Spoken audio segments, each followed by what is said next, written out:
Hey everyone, it's Sammy from Push Square, and the past few days I've been playing Astro Bot Rescue Mission for PlayStation VR.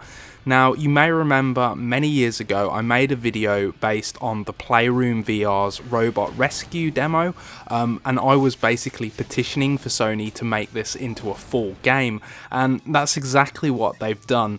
So I'm going to review Astro Bot Rescue Mission in this video, but before I do, please do remember to like the video, subscribe to the channel, and with all that said, let's get into it. Okay, so let's just get straight to the point. Astro Bot Rescue Mission is the closest thing you'll get to a Nintendo platformer on a PlayStation platform. Japan studio, like I said, it hinted at something special in the Playroom VR's acclaimed robot rescue tech demo, but this fully fledged campaign is destined to be one of the sleeper hits of 2018. It's been designed specifically for PlayStation VR, and it's not only imaginative but it's also innovative to boot, delivering an intergalactic adventure that's a pleasure to play from start to finish. So let's address the elephant in the room first. Why does this game require Sony's virtual reality headset? Because someone's going to post that in the comment section below, aren't they? So let me paint the picture for you. Imagine you're playing a platformer on your standard television screen. The boundaries of the world are determined by the size of your display, and it's almost like you're looking through a window into a fantasy scene. But with PlayStation VR, the developer's able to build the title's 20 stages around your body, meaning that the level is actually constructed above and below you, as well as from side to side. With the addition of full stereoscopic 3D, you're left with a selection of deeply immersive environments which engulf you and react to where you're positioned and what you're looking at.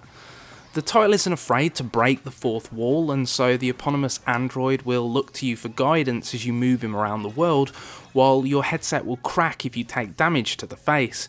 It all helps to sell the illusion that you're actually part of the scene, even if the gameplay itself is largely third person.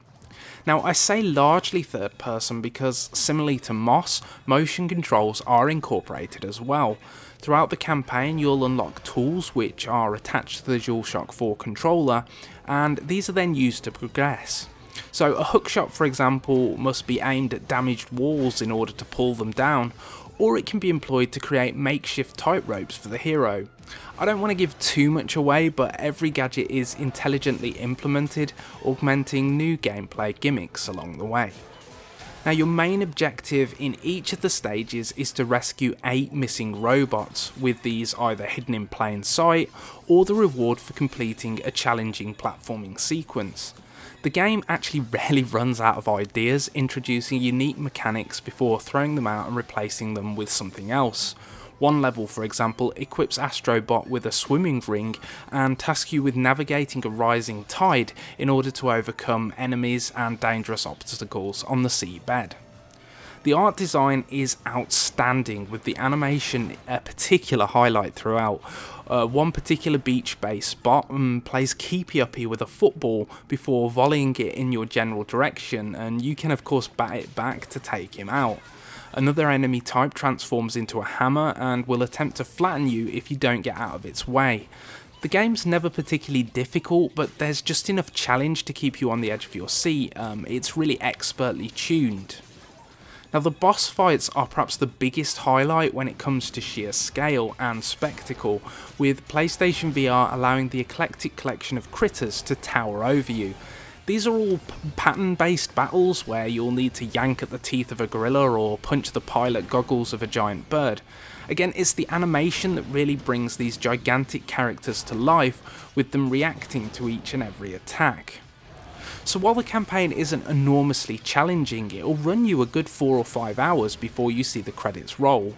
Crucially, you're unlikely to find all of the missing robots on your first attempt, so there's plenty of replay value if you want to 100% the game. Elsewhere, hidden chameleon collectibles unlock challenge levels, which repurpose environments and mechanics from the main game, but up the difficulty a notch. There's easily at least 15 hours of high quality gameplay on offer here. And just as an aside, you'll be collecting coins while you progress through the adventure, which can then be spent on a UFO catcher machine, unlocking like little toy-based assets that you'll have encountered while progressing through the game. It never takes itself too seriously, but everything about the game is tactile and well designed. Even the nature of the experience means that you're unlikely to encounter motion sickness, making it a very comfortable game to play in long sessions. So Astro Bot Rescue Mission, in conclusion, is an imaginative and innovative platformer which plays to the strengths of PlayStation VR and delivers an immersive experience that really isn't easy to forget.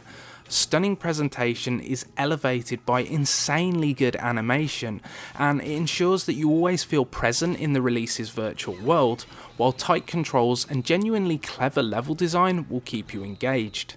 This is the kind of game that will leave you beaming long after you've taken the headset off, and I really can't give it higher praise than that.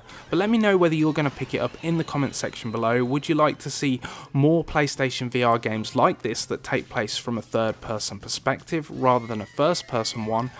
Drop your thoughts in the comments section. Remember to like the video and subscribe to the channel, and thank you so much for watching.